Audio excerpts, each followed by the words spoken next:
بسم اللہ الرحمن الرحیم۔ آج میں حضور نبی کریم صلی اللہ تعالیٰ علیہ وسلم کا بتایا ہوا عمل لے کر حاضر ہوا ہوں، جو کہ آپ نے عید کے دوسرے اور تیسرے دن کرنا ہے۔ اس عمل کی برکت سے اللہ پاک سے آپ جو بھی مانگیں گے اللہ پاک آپ کو عطا کرے گا۔ اور عید کے دن اگر کسی نے یہ عمل کر لیا تو گویا کہ اس نے اپنا حق ادا کر دیا۔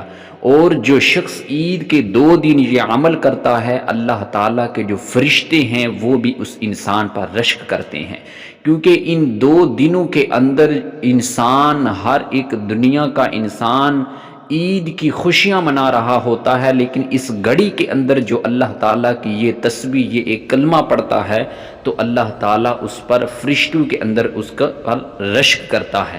تو آپ نے اس عمل کو ٹائم نکال کر ضرور کر لینا ہے اور اپنے دوست و احباب کو بھی ضرور پہچاننا ہے۔ آپ نے عید کے دوسرے اور تیسرے دن کسی بھی ٹائم آپ نے یہ ایک تسبیح سبحان اللہ و بحمدہ سبحان اللہ العظیم، اس تسبیح کو آپ نے 300 مرتبہ پڑھنا ہے۔ اول و آخر ایک مرتبہ درود پاک پڑھ کر اپنے جو عزیز و اقارب ہیں، تمام مسلمانوں کی ارواح ہیں، ان کو اس کا ایصال کر دینا ہے۔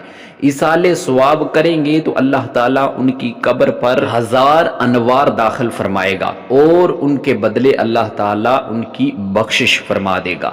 اور اس کے بعد آپ اللہ پاک سے جو بھی دعا مانگیں گے اللہ پاک آپ کی دعا کو قبول فرمائے گا، اور اس دعا کے اندر آپ اللہ تعالیٰ سے دنیا اور آخرت کے لیے جو بھی مانگیں گے اللہ پاک اسی ٹائم آپ کو عطا کر دے گا۔ عمل کو یقین کے ساتھ کیجئے گا، اللہ پر بھروسہ رکھتے کیجئے گا، عمل بہت فائدہ مند ہے۔ اللہ پاک آپ سب کو اپنے حفظ و امان میں رکھے۔ السلام علیکم ورحمۃ اللہ۔